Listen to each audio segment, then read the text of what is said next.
Welcome to Be Honest podcast with Dr. Yana and Dr. Sherry, where we hold honest conversations about life, relationships, challenges, and everything in between, with unfiltered discussions with real people offering their authentic stories, experiences, and perspectives.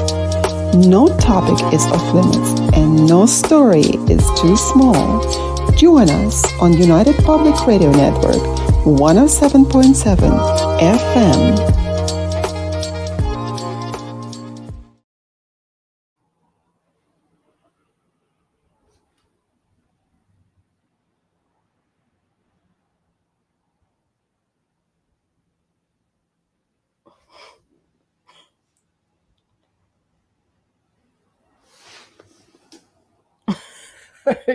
Gentlemen, we just decided to play music for you at the very beginning. What is going on? Looks like the computer system today, technology is too sensitive. Look at that, too sensitive. We're gonna accuse it of being too sensitive, right? It's That being is deceitful. crazy. It's being so deceitful, manipulative and everything. Well, thank you for joining us today on United Public Radio Network 107.7 FM. You are here with us with the fabulous Dr. Sherry and Dr. Yana on Be Honest podcast. Thank you for joining us today. We are so happy that you're here, and we would like to ask you to email us your stories about lying, because lying is something that we are going to disseminate today. We will talk about it. So we're asking you to go to our website, which you can see underneath right here, behonestpodcast.com, and email us your stories. We will look at them, we'll read each and every one of them, and the most interesting ones, the most, I guess, the provocative ones will appear on our show. Let's talk about it, people. Let's talk about lying. Huh, Dr. Sherry? Let's talk about it. Right. Let's uncover the secrets behind deciphering lies and explore the intricate world of deceit. Exactly. So, ladies and gentlemen, have you ever wondered what goes on in the mind of a liar? How can we tell when someone is lying? Is it the nervous switches? Oh my goodness. The subtle shift in tone? Or the carefully constructed story? Today, we will unravel the mystery of deception and uncover the telltale signs of dishonesty. So, what do we know about lying? Lying is a ubiquitous aspect of our human behavior, with people often resorting to deception for various reasons, ranging from self preservation to manipulation. Understanding the intricate workings of the mind of a liar offers insight into the motivations, cognitive processes, and emotional complexities underlying this behavior. So, Dr. Sherry, how many times a day do you think we hear lies? Hear them? Yeah, Oh, many, I'm sure. 30, many. 40, 100? Yeah, well, yeah, that's true. Well, from hundreds, exactly from 10 to 200s, that's the research suggests. But how many times do we lie? We lie all the time. And while we can, of course, say that, oh, lying is so bad, nevertheless, we all do engage in lying. Yes. Well, worst of all deceptions is self deception. Plato. Yes, that's Mhm. right.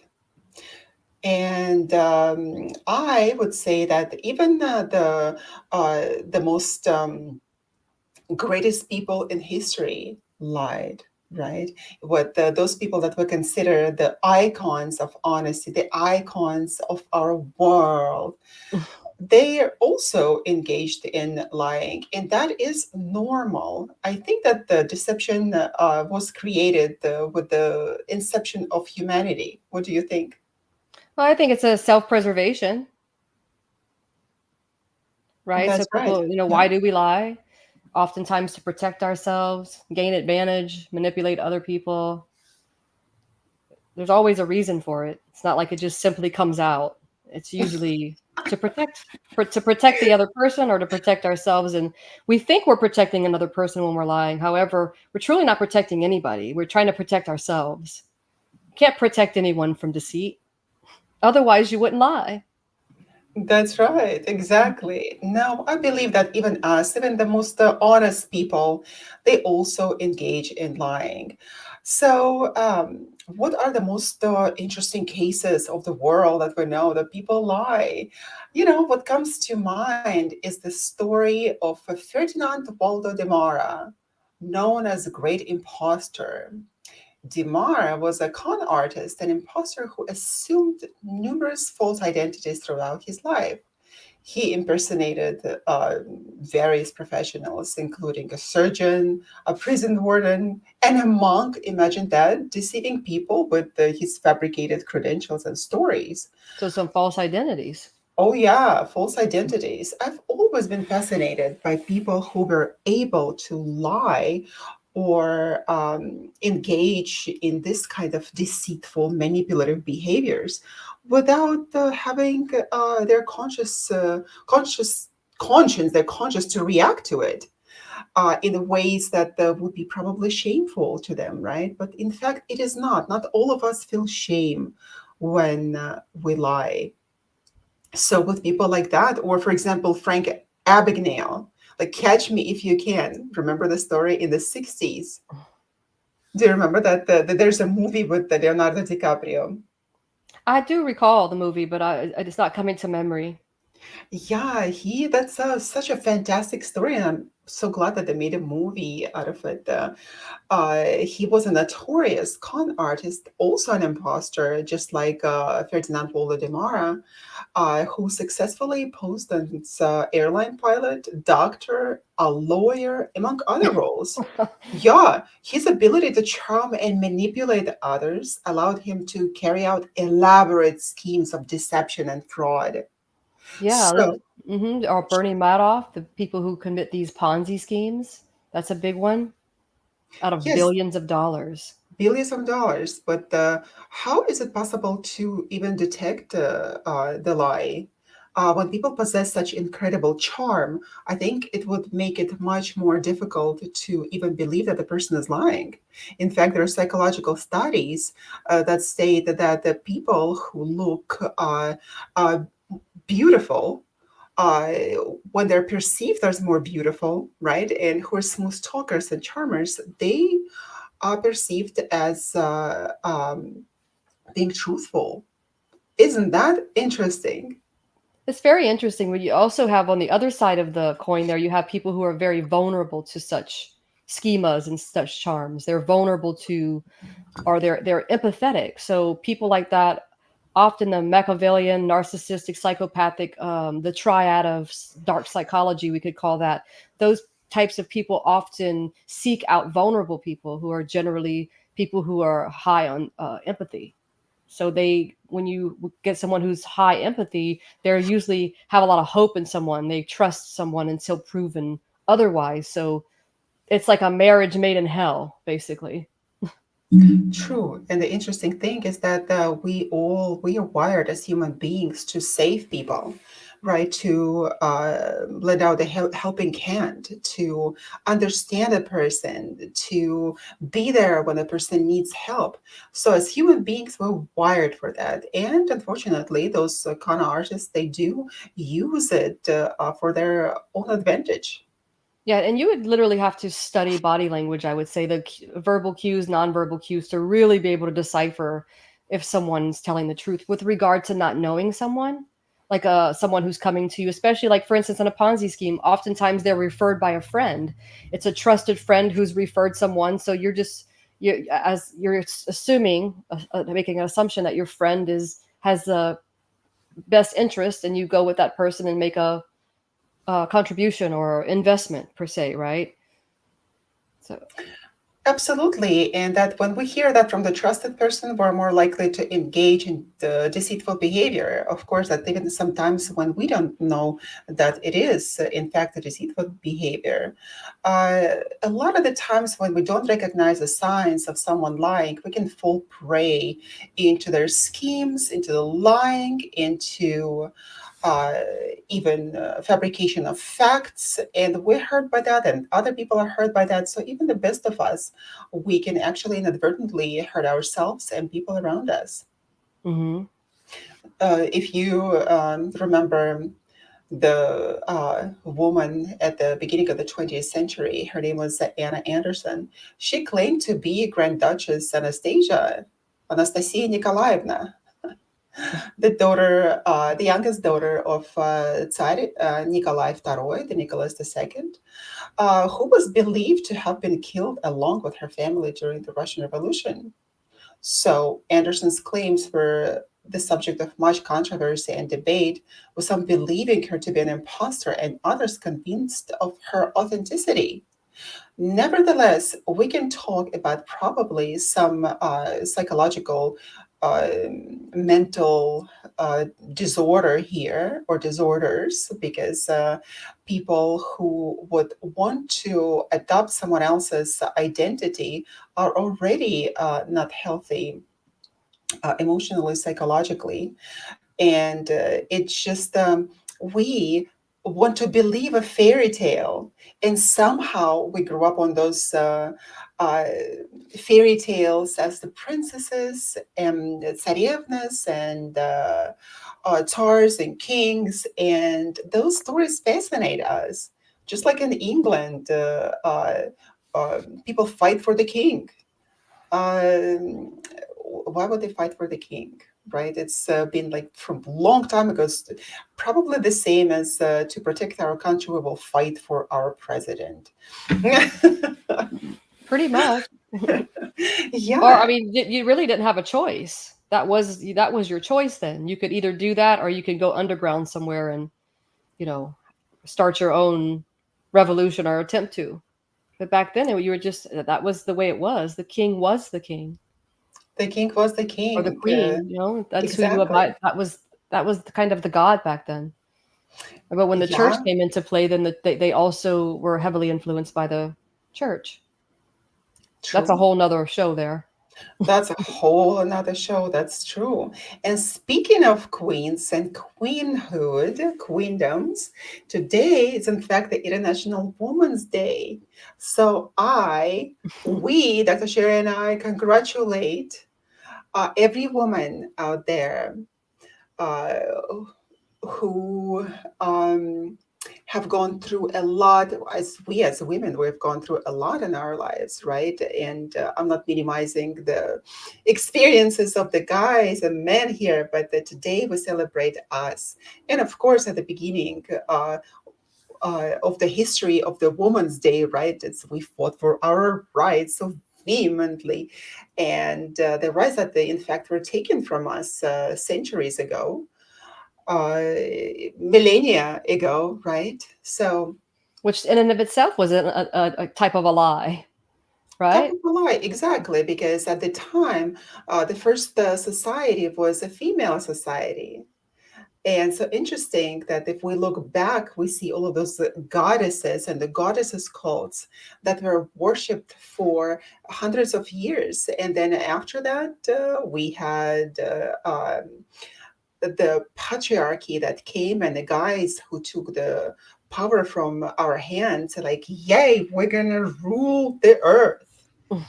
And they made women submissive, right? They took away the rights and everything like that. So over the centuries, we've fought for our rights, and I think that rightfully so, we are coming to the times when we can claim it back. But I believe that we should not be doing that forcefully. It should be done gracefully. A lot of women probably will disagree with me, especially the feminist movements, that we cannot take our power back gracefully. Who's going to give it back to us, right? However, it can be done gracefully. And if we look at the greatest queens in history, they never done anything by power.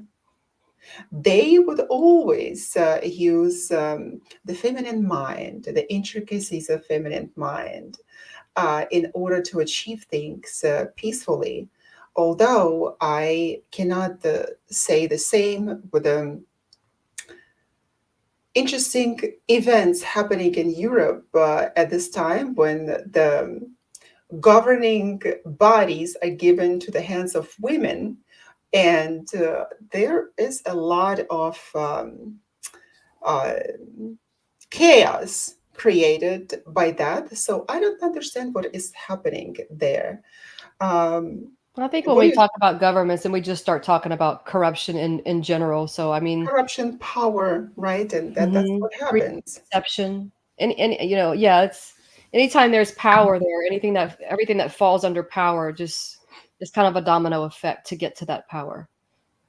Absolutely. So that's probably is the case because before we talk about queens, and the queens would have a lot of advisors, and they would be able to make some uh, good choices for their society and be able to lead the society in a certain direction.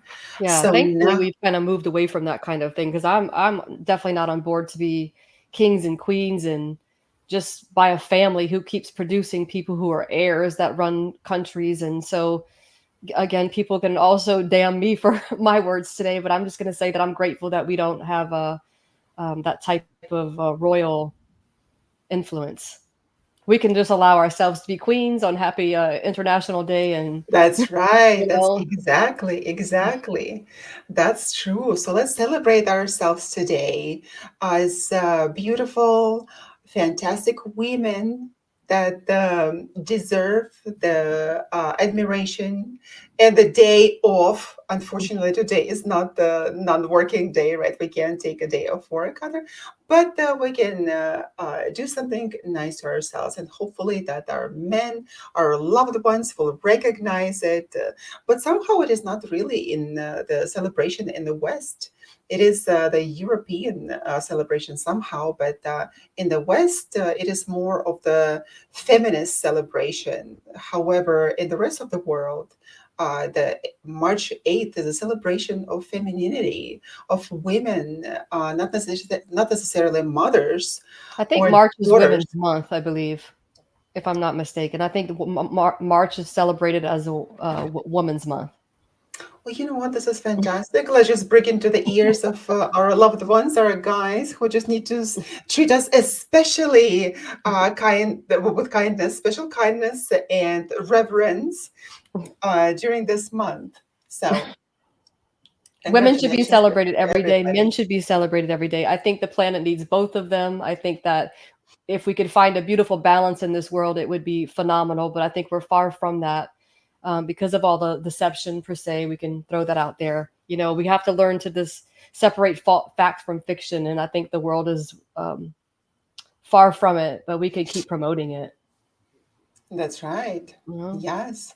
I mean, look Well, at what's back happening to on the deception. like catfishes, catfish, right? People who get catfished online, scammed out of thousands of dollars, and just things like that. It's you speak diving into the mind of the liar. It's really dark in there.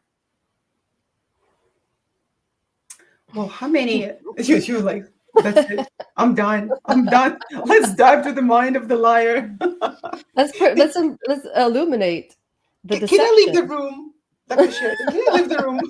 Mic drop. Mic Right? drop. Yeah. So, what kind of liars do we have there, Dr. Sherry? I think we have Yeah, something is called like a white lie. Do you white think it lies is are like the justified? minimum. Well, white lies, also called, didn't you call them, last week called it what's another term for a white lie? Not a small lie, but you had a different term for it. Mm.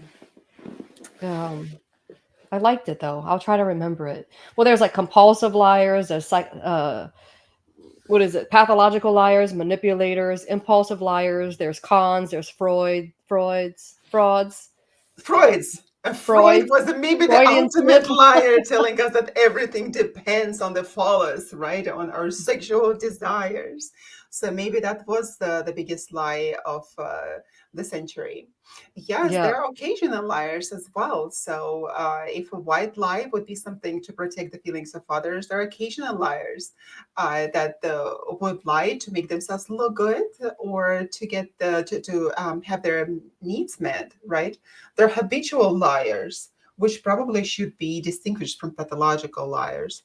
With a habitual liar, has fallen into the habit of lying because it feels easier and more convenient than telling the truth, because telling the truth can entail consequences, and sometimes unpleasant consequences. And of course, that we have prolific liars who lie frequently, but do not experience as much distress about lying or perceive as much danger as pathological liars, right? So we liar is a liar. So Liar, let's liar, just put pants on it fire. pants on fire. That's right. So how do we detect the lie? You mentioned here the situation with online schemes, right? Yeah, So not being able to see someone. Maybe you can't see their verbal or nonverbal cues in that regard. So you'd have to look for inconsistencies, ambiguous language. yeah, well, ambiguous lie. This is if it is online, for example, right, and the information is written. It's a whole another story of how to decipher those lies. We have to know the baseline. We have to educate ourselves. We have to have enough of a critical factor at play here in order not to fall for these lies, right? But unfortunately, with online lies, it is my understanding that we don't have the baseline. We don't know the person who is lying. And even in online dating, it is absolutely difficult to determine if anyone is lying through text It is, because but I you mean, don't know that person yet. yeah, I think there's another quote out there, and it's like it says, "We are never deceived; we deceive ourselves." So if you're in a Well, really how's dark, that?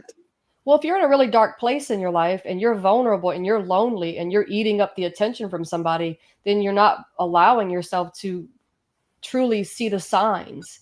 There's always signs that someone's lying to us. We have to be willing to see it. And to I think we just because we deceive ourselves into believing that this person on the other end of that computer is they really like me and they love me, but oh, they won't FaceTime me. They won't send me a video chat or something like that. It's like just stuff like that. And some people just continue to feed into something, even though there's that inconsistency there. That is a self deception. You're deceiving yourself into believing something that is telling you you're going against your gut, basically. Absolutely. We believe those lies. That is a form of self deception.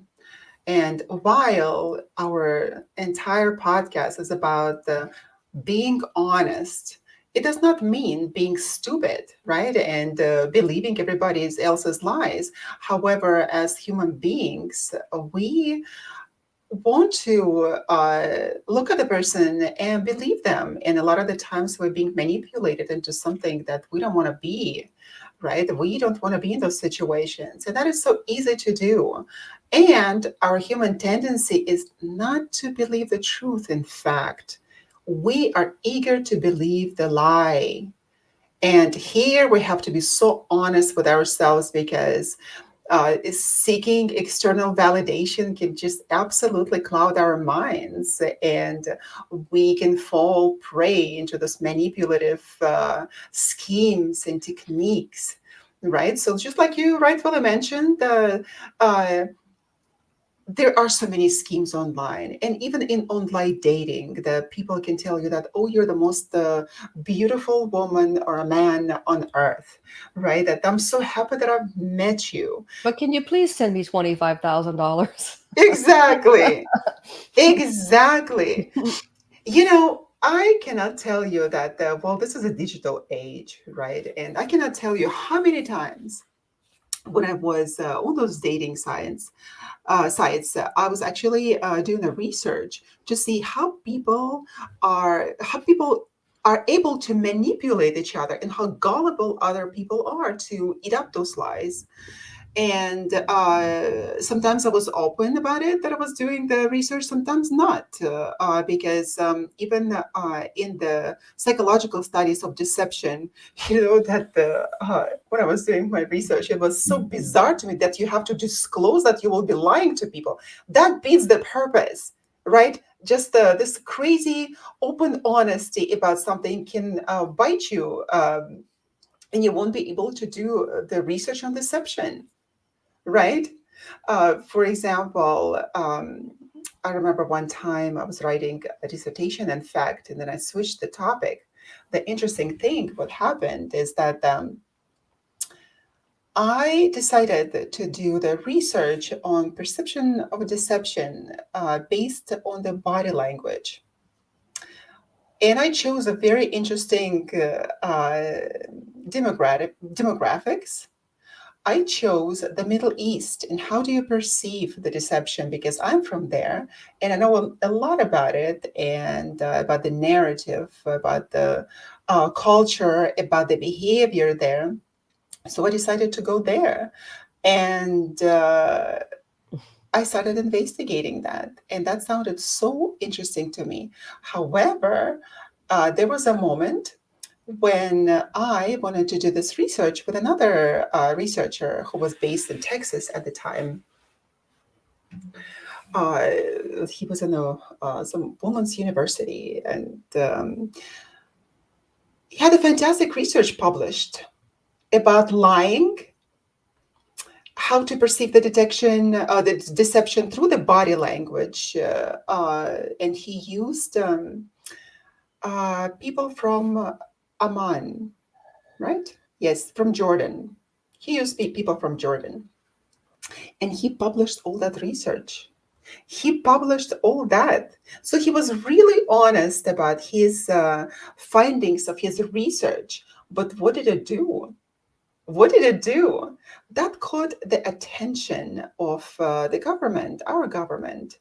And I found out about that much later. But what happened to him that he was approached one time. The first time when he was approached by, we will not gonna name the body, the governing body here. Uh, he was approached and he was asked not to publish this kind of research because that cannot be made public because people will use it and avoid being caught. Of course, which he said, this is a free country, we're not going to do it. And I'm going to continue to publish my research. Okay, when it happened one time, right? But then he gave up publishing his research, the findings, and he was approached a second time. What were the findings? The findings are Let, let, how oh, do people react? And of course, they were from the Middle Eastern descent. How do people react in terms of stress, for example, right? When they're lying, and how to catch them? and how do you catch them? Correct me, or just are they covered up in this area of the world? Are they like maybe the women? Are they covered? Well, women are covered, but at the same time, but not in every country, not in every Middle Eastern country. And if we look at that, of course, like why he was even interested in that particular population is because of the terrorism. And our government decided that there's not going to be a third time. So three times that he refused, and then he just disappeared. He just Well, disappeared. there's terrorists among us here as well, right? I mean, Yes, but we the just thing don't is go that blowing up other countries, but I mean, that absolutely is the case, but that was the time when we were fighting the terrorism from that part of the world, and he was publishing those findings.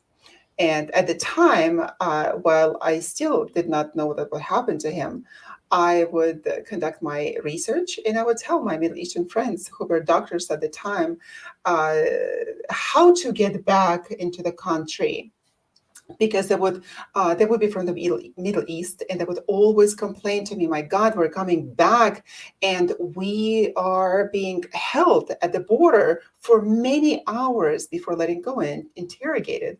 And I looked at them and I said that there were two of them and I said that, you know what? Probably your beard wouldn't help here. Why don't you just shave it off? Because you look at those motorheads, right? You look like you would be a terrorist from that country. Nobody knows who you are here. So probably it would be a better idea not to look like them, although we're talking here about changing your identity here. Yeah. But at the same time, one of them, I would ask them, how do you behave? You're probably very nervous, right? Because you're going to come and pass through the border, you're going to be interrogated again. So what do you do? And I gave him an idea. I told him how to behave. The thing And is, I mean, I think you can do that, Dr. Yana, but there's micro expressions whenever you're being when people are being deceptive that you can't, that's something that we cannot argue. That's a natural instinctual thing that when we're being deceptive, that if somebody truly is able to decipher deception, like on a basis, like maybe somebody from the CIA or something, there's micro expressions that we give unconsciously when we're lying, that no matter that's implanted in us. I think that what you did probably helped maybe counter some of the deception that somebody, maybe from a perspective discrimination area, like I think where you're coming from is they're being discriminated against based on their appearance. I'm not talking about discrimination here. I believe that that is a legitimate approach if we want to protect our country. We have to look realistically of what is happening here. We can't just rely uh, on the goodness of humanity. We have to be cautious here from the standpoint of the Like when you tell government. someone to That is shave a their beard, legitimate thing. Yeah, because they would look like they would be uh, um, but that's a terrorists, of course. bias, right? That's a bias. While speaking about bias, we're talking about the lies here, of course, and yes, it is a bias, but nevertheless, from the government standpoint, they have to take all the precautions. But with the bias itself, it is absolutely is the case. So while micro expressions would be used at the different settings, because with our human eye we cannot really catch those the change in micro expressions, but on this mundane level, for example, you can advise someone how to behave in order to avoid being caught, right? So I gave certain ways of behavior, and I said, okay, why don't you do this next time you come into the country? You behave this way, and you're going to come back and report to me that you were not caught. So, on the different occasions, both of those doctors, they run to me and say that, well, we were not even held at the border. We were not interrogated for hours this time. That really worked. So, when I was looking up that professor and I wanted to work with him, I learned that he disappeared completely with all of his research. The one that already was published is published. But I decided that that is a very dangerous place to go. So while I was actually supporting those requests and not to publish this research because it can be used by the opposing party, how do we deal with the freedom of speech here, freedom of information, right? But I decided to leave that research alone and keep the findings to myself and said, all right, I'm just going to go and do something more innocuous so I will not be caught like that, or not get myself into any kind of a predicament.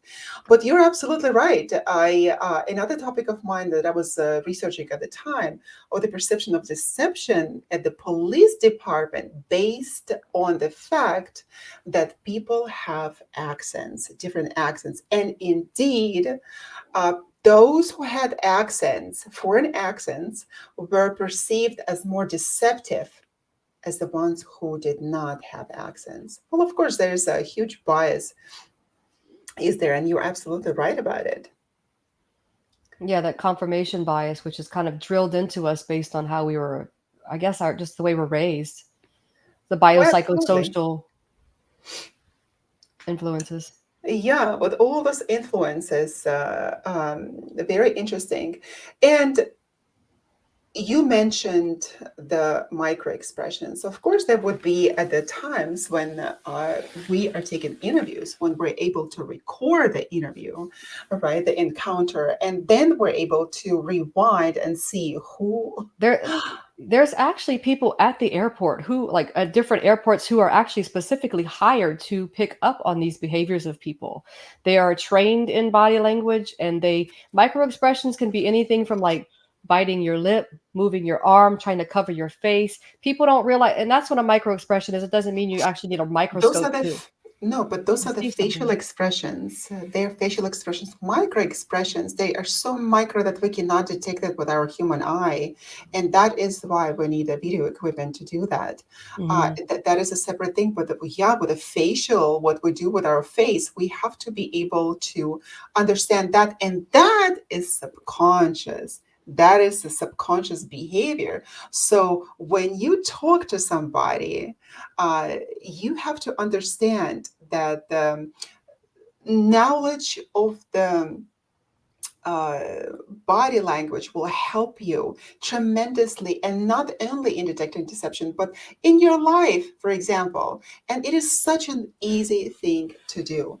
But however, here in the West, we're not so observant of human behavior because in different countries, in different European countries, southern countries, for example, even speaking about the Middle East and also the Asian countries, people are observed differently there, and they are perceived as not just somebody who exists on the intellectual level. People people are read continuously. And that is actually taught since childhood in those cultures, of course, non verbally, because when you grow up in cultures like that, you already decipher the behavior of other people and you are able to read them. For example, if you are standing with someone and you're discussing something, right? And you have to look at their feet. What happens with their feet? Are they directly directed at you, or are they sideways? Or one foot, for example, is pointing to the door. That means that the person is not quite interested. The person wants to leave, and they're just being polite by not uh, showing you their disrespect. So we have to be mindful of all those things. And when people lie, what happened to their faces? They touch the faces a lot. They become anxious because as human beings, we are, most of us, not speaking about the psychopaths, we are conscious about it. I mean, like we are not, we lying unconsciously.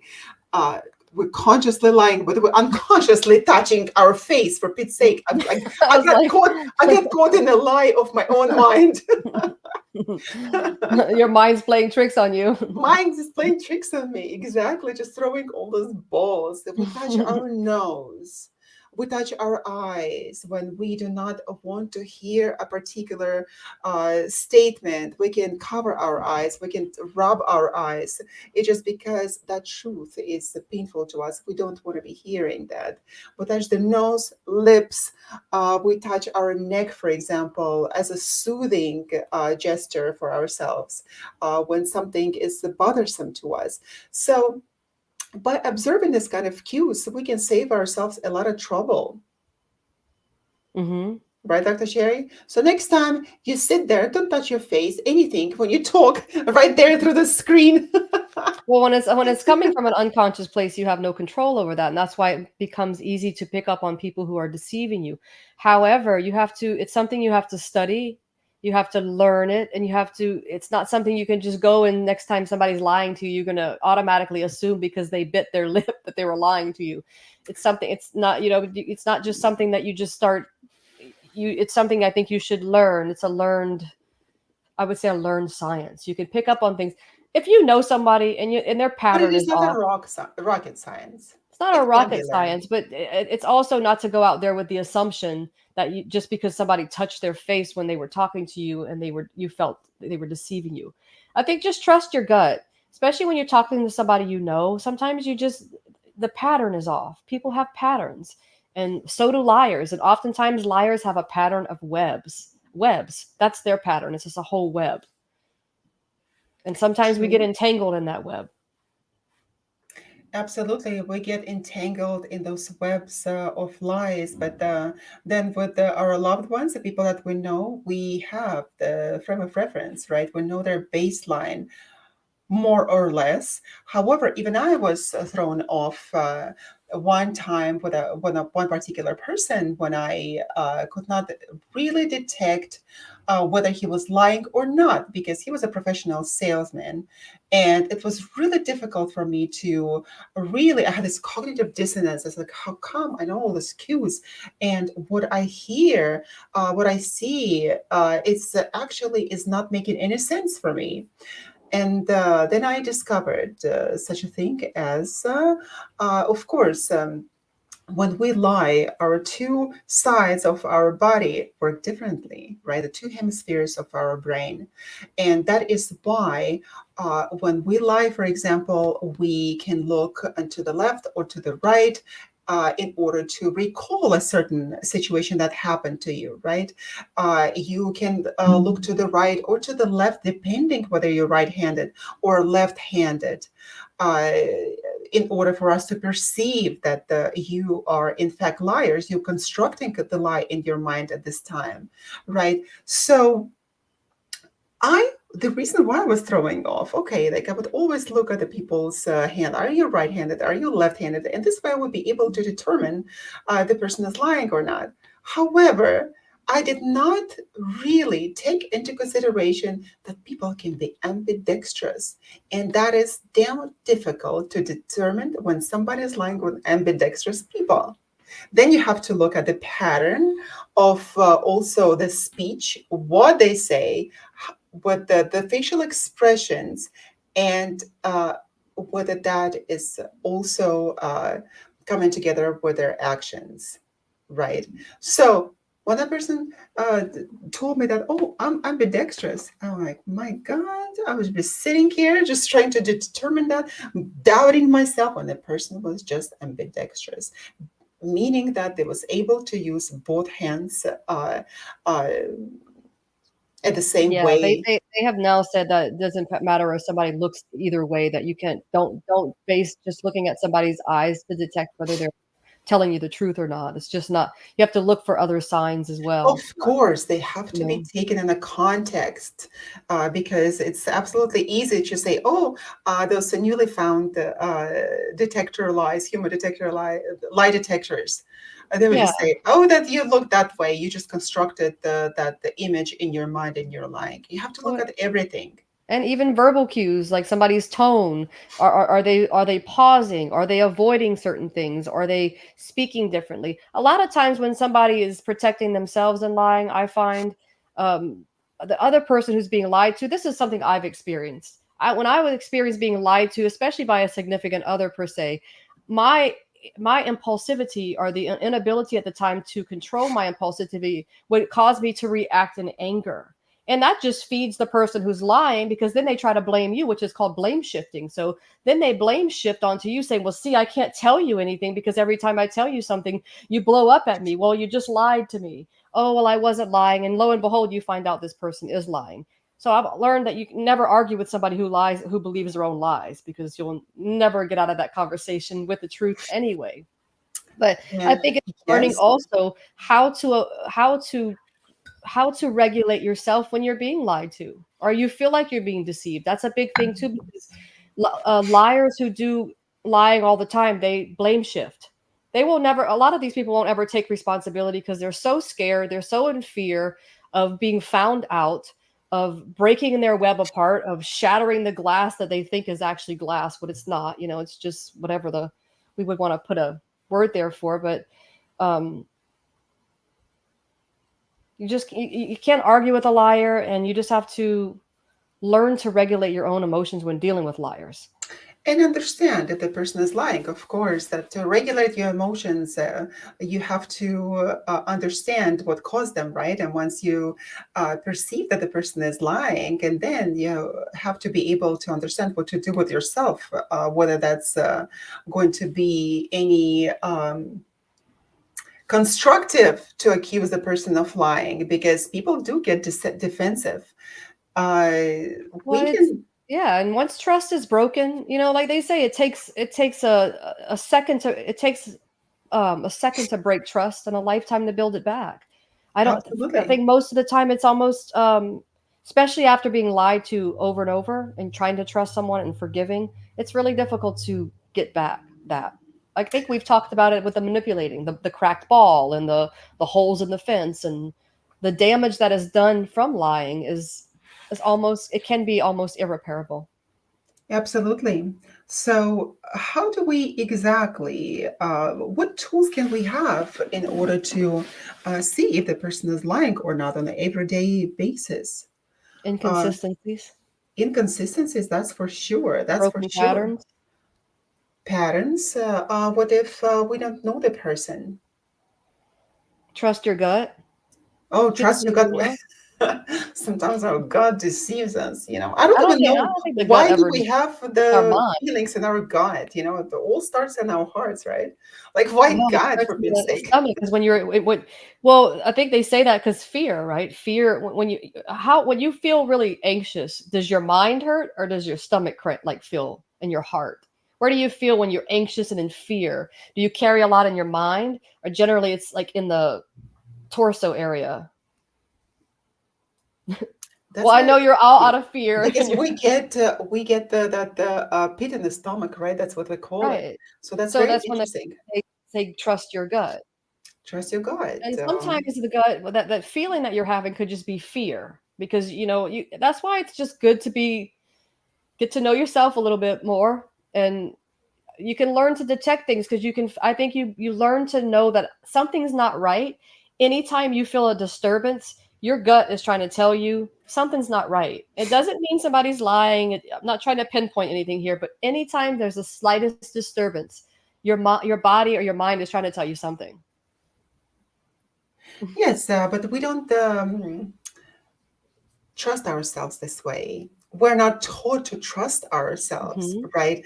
We also have to be able to intellectually understand, right, what is happening in front of you and be able to put the facts together. If not, if your intellectual function is gone out of the roof, then listen to your gut.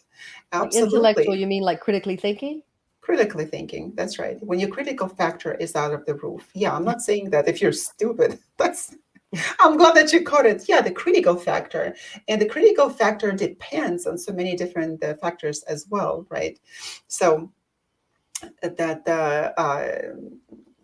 I believe that the first thing when we look at somebody and we expect the honest answer, one of them would be the understanding that the liars that do embellish their lies with the extensive details. I remember and that when I was teaching, I had a class, and they would always, before I even did this little experiment with them, I would always hear that, that you taught as well, that my grandma died, and the grandma of one student actually died like several times during the semester. It's like, how many grandmas do you have? And in order not to submit the assignment, and other students would just lie at different times of why they did not submit the assignments, or why they cannot do it at a certain time. And I got really tired of it, and I did an experiment. I said, okay, uh, lying to me is not going to produce any positive results for you, because first of all, you are lying, and your moral code is hopefully is hurt at the time, right? And you're going against yourself, you're not being authentic. uh, of course, some people couldn't care less about it, but I did an experiment. I said, I'm tired of all of you coming and presenting all this silly things, hoping that you will just be able to trick me into believing. Do you think that we're just sitting here on the side of grading your papers, so we're just dumb? We're not dumb, I said. Let's do the experiment. Try to lie to me right here in classroom. Devise a lie and with the understanding that I will buy it because I already know your baselines. I know your handwriting, all of yours. I know the way you talk, and I can detect the deception through the text that you send me, through the email that you sent me, and especially when you're standing in front of me. So try to do that. They really liked it. And they tried really hard to do that, and they weren't able to do it. And that was probably like the best class in their lives, as they told me, because they did not have to study at the time, right? They didn't have to produce anything. We were just like doing that experiment. But that was an example for them as they were starting their lives. That was an undergraduate class. How it is, how easy is that to perceive that you're lying, because even in the text, even in the email, because I guess what would help me at the time and helps me still now is that I'm also a linguist, and I decode the messages that are being sent to me, the written messages, and I already know what the person is like or not. Sometimes I just have a hunch, of course. I'm not the 100% the walking human detector, lie detector, right? But at the same time, we have to equip ourselves with details. And one of them would be that when you ask someone a question that implies yes or no, they will give you this elaborate answer that They will give too in much detail. too much detail. And That's that's yeah, tall when tales. you know it's a Hmm. telltale sign. And so many times I saw that, and people believe that they can just get away with that. My friends lied to me that they considered me as their friend or considered themselves my friend, colleagues, and they think that everybody can get away with that. And of course, it is ingrained in our human psyche to lie and deceive for different reasons that we have already discussed, Yes, right? I think if you're suffering from self pity and you're always seeking outside validation and you're just trying to protect yourself and preserve relationships, it's going to eventually blow up. I think it always reveals itself somehow, somewhere down the road. It always blows up. It's like a volcano, right? Eventually, it will erupt. It'll stay dormant for a while, but eventually, it's going to erupt. So I think, Absolutely. yeah, I think it's unfortunate people who choose to continue to lie all the time. It's just what a miserable existence that must be to reality is really easy. Deception is the hard work. Waking up every day and being grateful for what you have and loving your life is really easy work. It's a gift. But to have to live your life every day in deception, that seems like a living hell. Well, unfortunately, or fortunately for them, they didn't have a shame factor. Some people They, do though, but they because I think there's different levels of lying, right? I think there are people who lie out of malice, and it's not just to protect a relationship or to try to protect their family or because of their bad behavior. I don't think everyone does lie out of true malicious intent. well, right. And we have already discussed that for different reasons we all lie, right? And there are pathological liars, and there are people uh, whose lies will entail dire consequences. But a lot of us on an everyday basis, we just lie because with the kind of innocuous lies, right? And we have discussed already the narcissism, and we discussed the psychopathologies, different psychopathologies. So They're more those Machiavellian liars, right? The more ones that more Machiavellian. selfish and That's perhaps. right. Well, Uh, we talked about, are we all true? Are we natural born liars, or is it a learned behavior? Do you think once a liar, always a liar? yes, because once we do something one time, we do it more, two, three, and four times. And I believe that Do you think it's because possible for someone that has always lied to not lie? Do you think no, somebody can it is become not honest? possible. You People don't think cannot so? come honest. I don't think so. Okay. Wow. I do It is think not I do possible. believe it's possible. Well, try. Why don't you try, Dr. Sherry, today? Let's do it for the next 3 days. Just What do you mean see the next 3 days? for the next 3 days. Take the next 3 days, for example, and see if you can be honest every moment of your day. I can be honest because if someone asks me if what they're wearing, if it looks good, I'll tell you, yeah, it looks good, or if it doesn't look good on you. You know, I What mean, if are you talking about white what lies? Because I don't engage in white lies? pathological compulsive lying. Well, you don't, well, we're not talking You're about saying that. social Just like self social, deception, everyday lying. and so you want me to Just take a see, tally? just see if that would be a possibility for you. Even take today till the rest of the day. If you are not going to lie, that would be an absolutely marvelous thing. What would I We have to all lie do. about? I don't know. You're going to catch yourself in that. And I will catch myself in that too. Even to the fact that if somebody is going to tell me, oh, do I look fat, for example, right? And the person does look fat, but I'm not going to say that. Well, I am there's tactful ways of telling people the truth. That's the difference. You don't have to lie to anybody. You certainly don't have to lie to yourself. You can say, "I don't think that dress looks flattering in you on you." You know, just because somebody else perceives themselves to be ugly or showing up a certain way doesn't mean the other person sees that person that way. But if somebody looks terrible, it's okay to say, "Well, I really don't like that what it looks like on you," and you know, or what are you doing to help yourself not feel fat or to look fat? So there are ways to speak to people to not to minimize yourself to have to say, "Oh no, it really looks good on you." Because again, then you're engaging in protecting that person's feelings. I don't do that. I'm just going to tell you like true, it is. true, true. But I've never heard you telling me the truth with hurting me. And you have the way. Besides, we have this show called Be Honest. And it is not by accident that you and I are doing this show, because by our nature, we're truthful people and we believe in truth, right? And we are truthful people. Knowing the value of truth and how to present it to people. But a lot of the times people don't know it. So, this particular nice approach to tell the truth without lying and correct people constructively and with a compliment, right? For example, even if somebody asks you that, do I look fat? And when you say that, no, but that this dress does not look particularly flattering on you, right? And Uh, most people don't say, "Do I look fat?" They'll say, "I look fat. I am fat." Like a lot of people are not asking for your advice, they're telling you what they are. So in that regard, you don't even have to answer. Right? I mean, that's what I've noticed these days is and that that people are like, silence is going to "I'm be the so sign this, of I'm so that." It's like, okay, well, there's no room to lie there. the They're silence showing up itself. that way.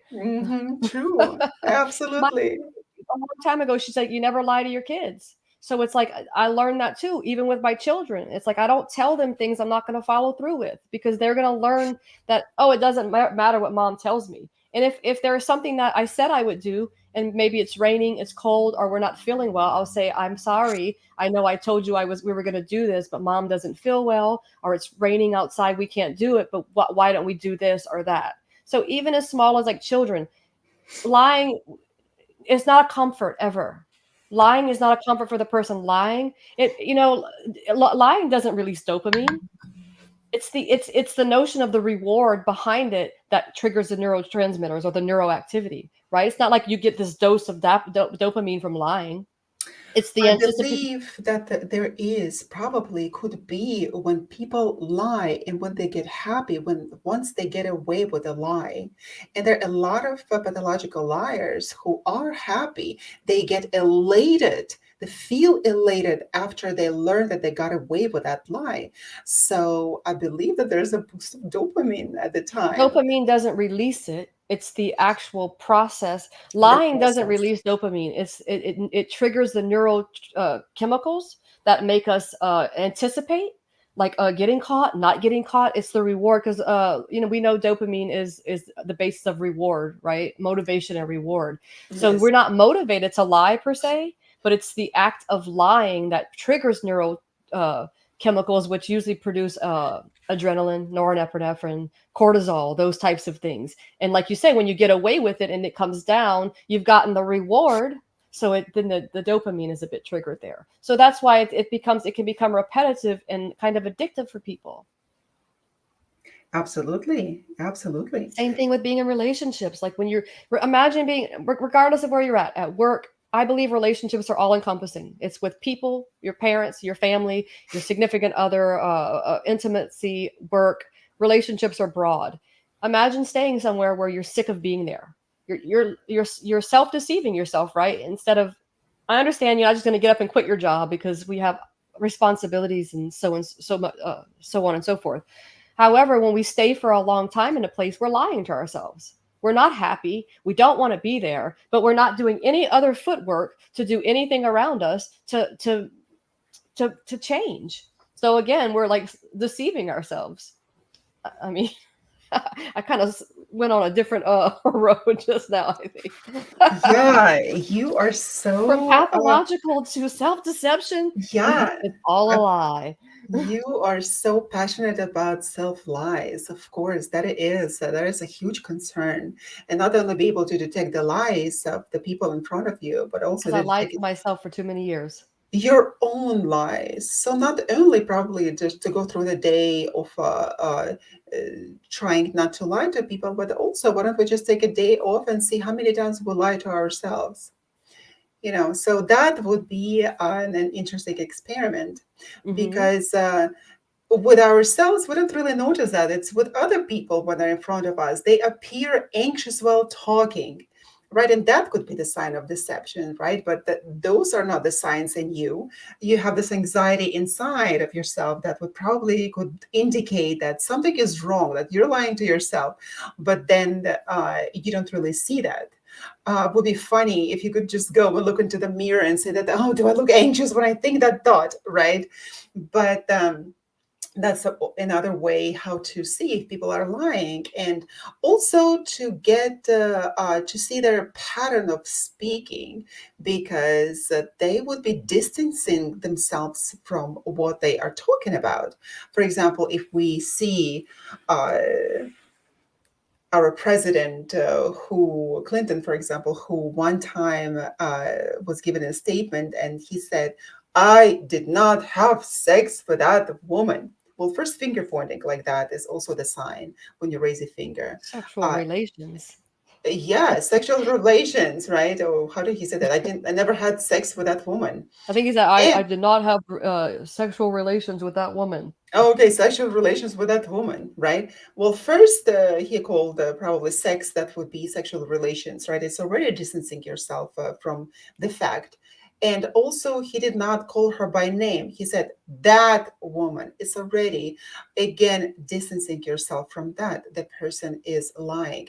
And if we look at that, of course, that happens subconsciously. If we look at that, if we know the certain amount of cues, we are going to be equipped, we are going to understand more what happens around us and not gullibly believe, right? And like you mentioned, that people get defensive when confronted with a lie, right? Look at that when people will uh, start screaming at you or blaming you for lying and projecting the lie on you, making you feel uh, Blame shifting. Hmm. blame shifting, exactly, but making you feel bad for even questioning the person, and that becomes a pattern. Yeah, I agree. I mean, let's learn a little bit of truth right now. We're coming live from United Public Radio 107.7 out of New Orleans, Louisiana. There's some truth to add to the show. Sprinkle it on in. Sprinkle, exactly. So, what else can we say about lying? Lying, how do we detect it? When people are constantly changing their story, beware when you heard one story being told one time and a second time the person tells it, oh, that's embellished with different details. Just take a note. People can be just gregarious people, for example, and they love embellishing their stories or anything that happens in their life, right? Exaggerating. There are people like that. Blindsiding comes to mind when we blindside people. Elaborate on that, Dr. Sherry.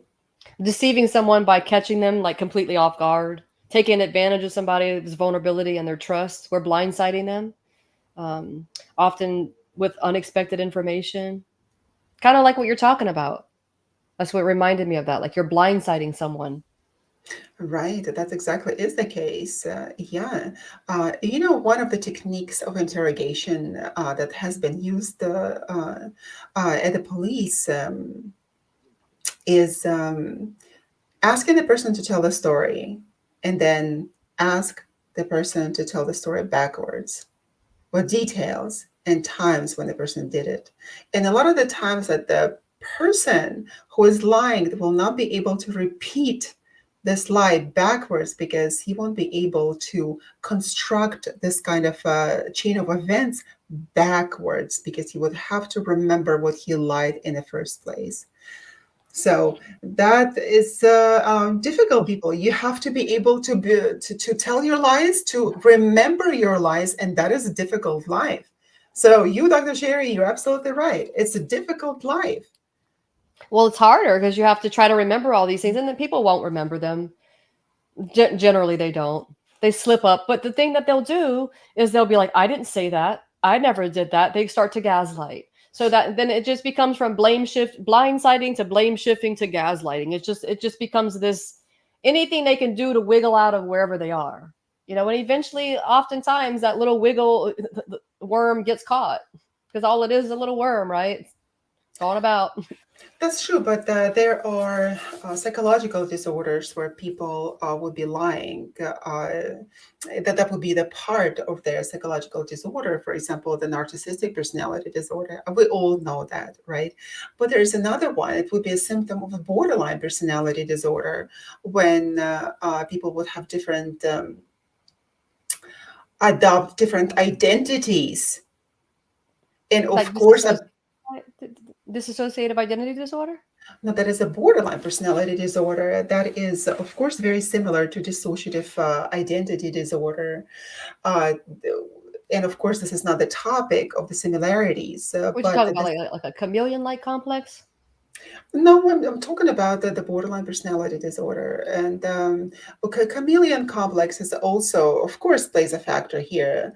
Um, What do you mean, like adopting false identities? I'm like for with the borderline. Is that what you're saying? I'm just but trying to understand what you mean by that. Yes, in a Okay, borderline got you. personality disorder, people do adopt different personalities, and something very similar to dissociative identity disorder, because borderline personality disorder is also exhibiting the signs of dissociation. The people exhibit signs of dissociation, and once they wake up in the morning and they have a different identity, for example, today I'm going to be this, they dissociate with their self that they had, for example, yesterday, a few minutes ago. They adopt this new personalities. And of course, with that goes a lot of lying, and not only with the dissociations that they have, but people with borderline tend to lie more, especially the avert borderlines. Uh, with covert, the situation is different here when their anger is and destructive tendencies are directed inwards more at themselves than at other people. So there are also lies associated with the Munchausen syndrome, and that would be a lot with the self-deception that we're going to go to for a second, back to that. When people lie, pretend to be sick all the time, Oh, right? Or Munchausen. Oh, okay, got you. Uh-huh. Yes. yeah.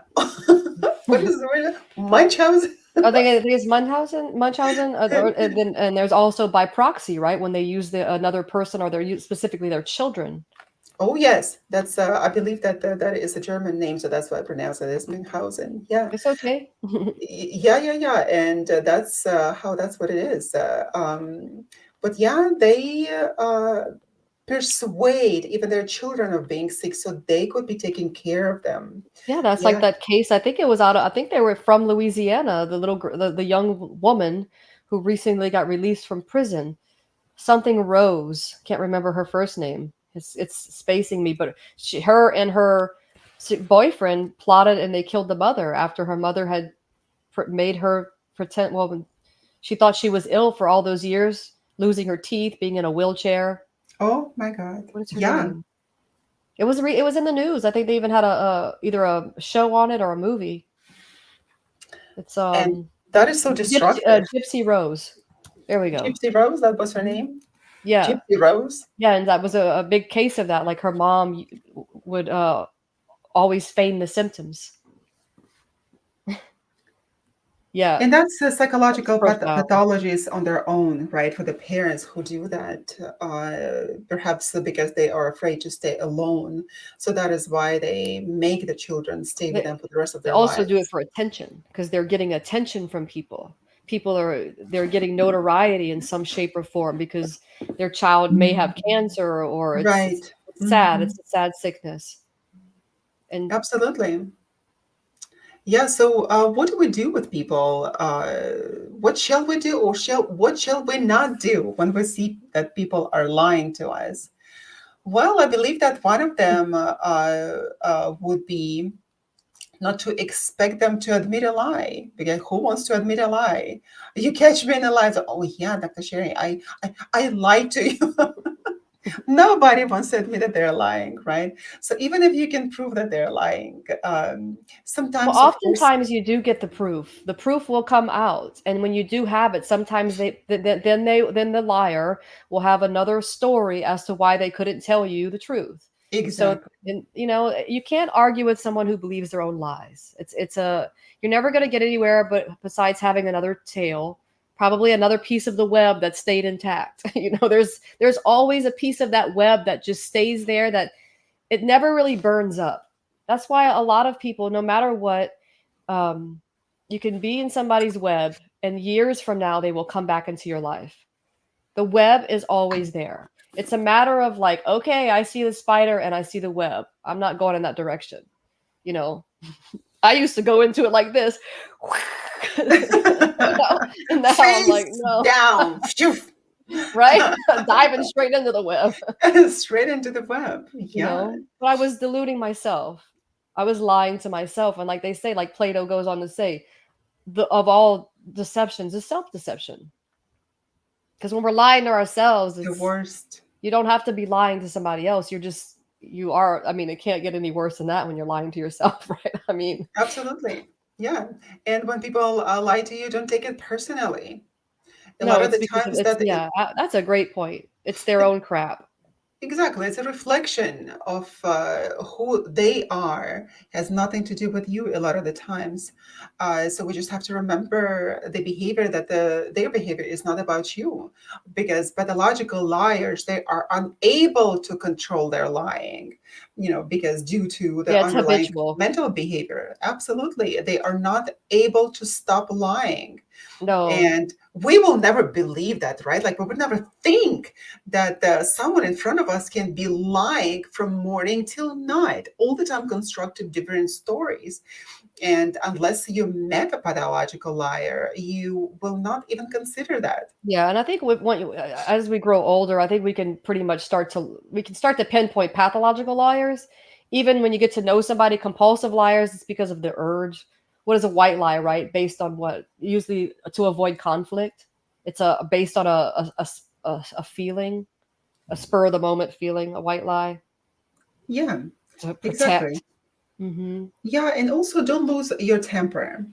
And then you mentioned something about it, to lose your temper, then you become angry, and then they blame you for that, for becoming angry, right? Because uh, Anything to deflect from their own deceit. It's a deception. Anything to deflect. exactly. And that will cause and trigger different lie and lie on top of the lie.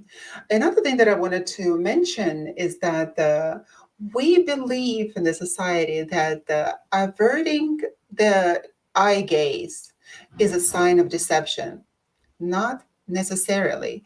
A lot of the times when people lie to you, they look you straight in the eye and Hmm. they do not even blink. I studied that for a long time. That is a very interesting detail about human behavior, that they can look into your eye and they don't blink. Hmm. That you have to be able to understand that when we habitually talking with each other, right? We're looking here and there and everywhere, and we're at ease. But when you find someone looking you straight in the eye, oh, you have to know that person too, right?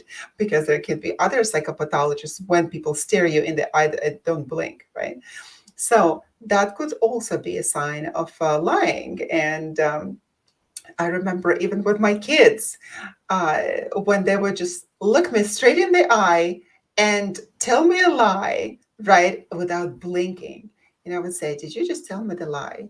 "No, la la la." And then was like, "Yeah, I did. They can't lie to me." While it is okay for children to learn how to behave in a society at home, that you have to be able to defend yourself. You have to learn how to live in a society, and that does not include telling truth all the time. Sometimes you just have to keep it to yourself. You have to be um, understanding that people lie all the time. You have to be able to understand how and when and what to do about it, right? So not losing temper. "Oh, you lied to me." That, no. Take a Hmm. note of that. Take a note of that, and determine your course of action. Yeah, we can't change anybody else. We can only do work on ourselves. We can't change anybody else. You can't stop anybody else from lying.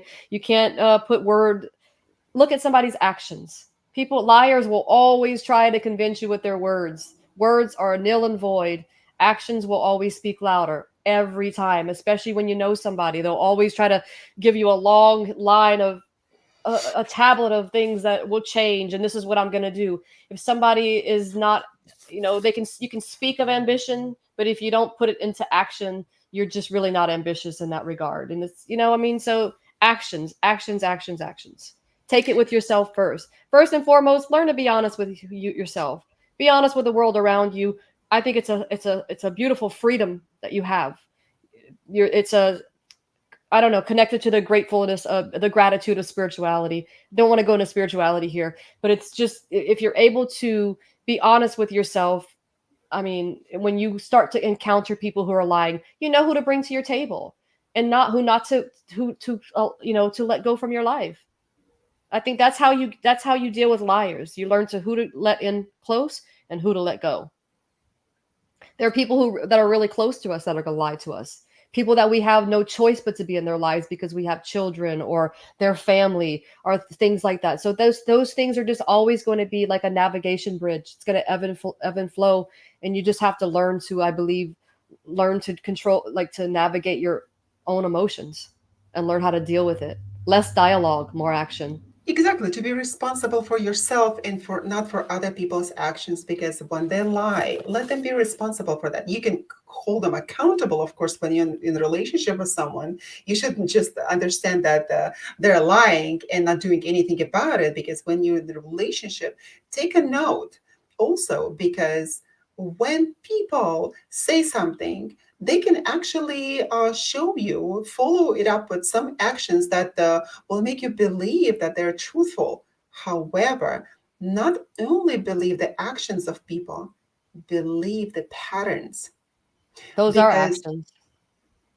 people can do an action like one time. For example, a guy who says that "I love you, you're the love of my life," and he would just tell you that oh you're the best thing that ever happened to me, right? And we'll start bringing you flowers, right? And say that, "Oh, let's go on a vacation." Meanwhile, he has a whole family.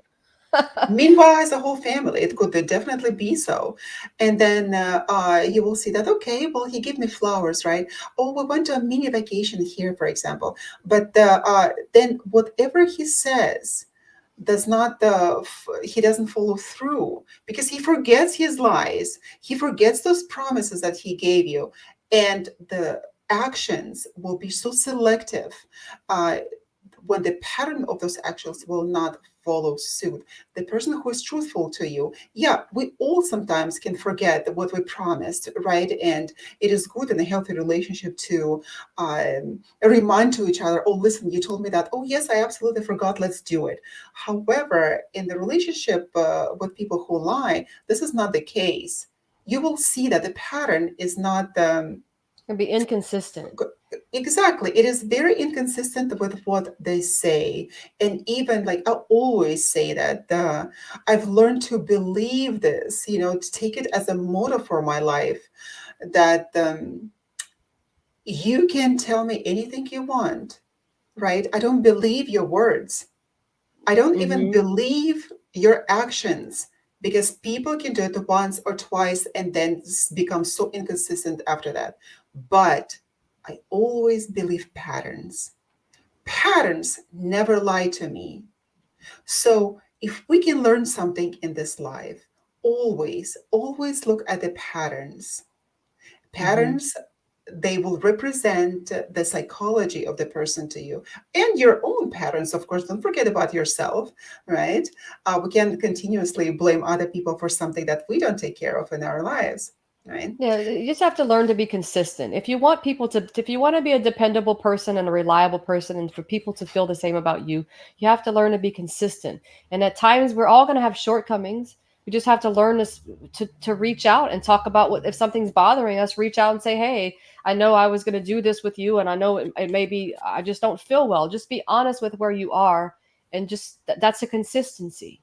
Just I think remain consistent. I think people who live a life of deceit all of their lives, I think as they get older, I would say they will likely grow old and lonely. And I don't, that's just, even if you have children, if you're just always a dishonest person and like just living a miserable life of deceit, I think that when you grow old, I think you'll just be a lonely, miserable person. And that's just, for me, that's just not the kind of life I want to live. And it seems daunting. It's just, That's and what it, happens to the people with narcissistic personality disorder, pathological narcissists, right? That's because what happens eventually to them. people all around they just know who you are. Yeah, So, they end up life lonely. Of course, and they have to unhappy. lonely and unhappy, but we never think about that, what's going to happen later in our lives, right? We never think of that. Who wants to think of that? Oh, one day I'm going to be 80 years old. All right, why go that far? One day I'm going to be 60 years old. If I continue to behave this way, right? Then I will be lonely. I will be left alone without anybody, right? I remember that I had a person lie to me on a regular basis and be so inconsistent with the promises and the things. And I was much younger. And I said, you know what? The day is going to come when you're old and there will be nobody next to you, not your children, not your wife, nobody. Everyone is going to leave you. Your friends, your colleagues are not going to be there. It's going to be just you and your lies that you uh, told your entire life. Hmm. That person had this You'll be facing that reality that huge you eyes created. like that, like open up. Like probably for the first time, somebody ever was able to confront them and just say, to tell them the truth. Because when that happens, we just like walk away. We don't want to be dealing with negative consequences, right? And I was able to say that. To my surprise, it changed the person's behavior to probably slightly it did change, but like you said, like we discussed it here, that the once you're a liar, you're always a liar. I Unless, don't believe that though. But well, that's, unless there is a huge spiritual change and transformation in you, and that happens with the spiritual experiences that the at the church when something happens to you, right? But unless you are at the bottom face down, right at the end of your rope, and you see that, listen, like you talk to yourself that this has brought me to this terrible end and the situation is my life as I am now. And then it is possible to change. But other than that, not any amount of medicine, any type of medicine is going to make you stop lying. But only at the time when there's no other way to live and you don't want to continue living this way. Then, yes, it is possible. Why not? yeah, definitely think I think every, just about anything is possible. So I don't think all once a liar, always a liar. I do think that, whatever it takes you to get there, it's going to take you to get there. You just have to be willing and go through enough pain. Some people don't feel it though. There's a lot of liars out there who may never change because it doesn't affect them because they just move on to the next host, you know? So, but some people are affected by it. It's a When the deception is destructive. That's just a the thing to take away from today. It's destructive. it is very destructive, absolutely. And if we can take anything out of today's conversation, is just to stay truthful. If you, as Jordan Peterson says, that if you are not able to lie, to stop lying, uh, no, how do you say that? In your life, he said, live your life, or at least attempt not to tell a lie, right? Attempt not to tell a lie. And let's see if it is possible that we can do. I'm going to do that experiment with myself, for example.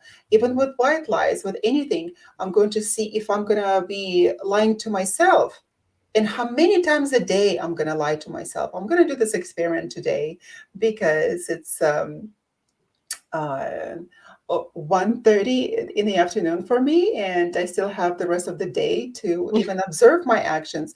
So I'm going to start with myself. Yeah. Yeah, I think it gets if you practice long enough, I believe if you practice being honest long enough, I don't think you even have to experiment. You just know that you're not lying. You Without don't that have has to become a habit. A habit is the most difficult thing to form. Mhm. Takes about 21 days of consistency, And right? learning how to say something to somebody. You don't have to be mean. You can be blunt. I think that's what a lot of people have always said. You're just very blunt, Sherry. It must be from where I'm from the South. They say I'm very blunt person. But I think the blunt is also misconstrued with honesty in certain regards, right? It's just saying it like it is, but I've learned to have tact over the years because there are probably times I didn't have that. Yes, that's the thing. To tell people the truth, but do it tactfully. Yes, you don't Because a need to lot of the times sugarcoat that it. Mhm. It can be destructive. Yeah. People blame me for that as well. But then you have to be able to say it in such a way that the person would be willing to change, right? Or willing to understand the situation that they're in. And that's the most important thing, because if we tell the truth, oh, yes, you know what, that, yeah, you are fat. The person, doesn't matter how fat the person is, going to turn around and lash out at you. Doesn't matter. So we have to be able to use tact when this happens. I absolutely Yes. agree with you. Be Yeah, honest, be nice. be honest, but most of Don't all, sugarcoat, but give them a little spice. exactly. Be honest, and try not to offend people with their lies, with your honesty, because we all people with our own convictions and things that we believe in. And if we try to dismantle a person's belief, even something like you said, he is truthfully believing about himself, and truthfully believing the person is telling the truth, right? People can do that, and then they will And learning become to defensive. stop taking things personally in life. If you come to somebody and say, I'm fat, and you know you're fat, and the person says, yes, I agree with you, you're fat, and you get offended by it, then you have to also don't take things personally. That's a difficult road as well. That's one of the most difficult, I think. Other than being honest, learning to not take things personally is a whole nother endeavor in life. All of these are ongoing processes throughout the life cycle. We're taking Right. that to doom. Yes, we should Mhm. take it not personally, but transpersonally, as a friend of mine says. So Yes, that it's is true. We take so much personal that we just get so irritable sometimes, and it's funny. Life is what life is but a dream, right? true, true. Well, we discussed today what happens in the mind of a liar. It is a complex terrain shaped by a myriad of motivations, cognitive processes, and emotional intricacies. From self preservation to manipulation, like we discussed today, lying serves various purposes rooted in our ego, fear, and social dynamics. So, understanding the psychological mechanism underlying offers insight into its complexities and consequences, illuminating the intricate interplay between cognition, emotion, and behavior.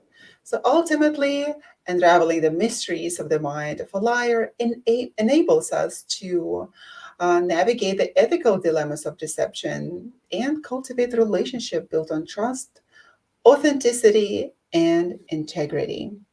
That's Well, right. So if you find yourself lying today, make sure you're lying on your back going to sleep or lying looking at the sky. that's Follow right. your That's legs. exactly is the case. Yes. So, Dr. Sherry, what are we going to talk to about next time? Oh, we're going to be dwelling in darkness. We're going to talk about the mind of a killer. Oi, oi, mic drop, mic drop. The mind of the killer. So, ladies and gentlemen, come and join us next week on Friday, where when we will be talking what happens inside the mind of a killer. Whether that is a light topic or not, how are we going to approach it? I don't know. But we have to be honest. We have to be honest. And Dr. Shira and I will honestly discuss that and bring to you the understanding of the whole phenomenon. We are thanking you today for being with us. You have been with us on a live on United Public Radio Network, 107.7 FM from beautiful New Orleans. And you've been listening to the show Be Honest with fabulous Dr. Sherry and not less fabulous Dr. Yana. Of what? Am I being honest here? I'm not less fabulous, right? That's right. Oh, that is so funny. We have to be able to use humor here. Otherwise, this life is so difficult, with so many intricacies. We have to be able to use humor to Oh, our laughter advantage. feeds the soul. Yes. So thank you, everyone. We are waiting for you next Friday. And please remember to submit your stories through our website and write to our email address. So we are looking forward to meeting with you next Friday. Have Okay. the happy rest of your day. Bye.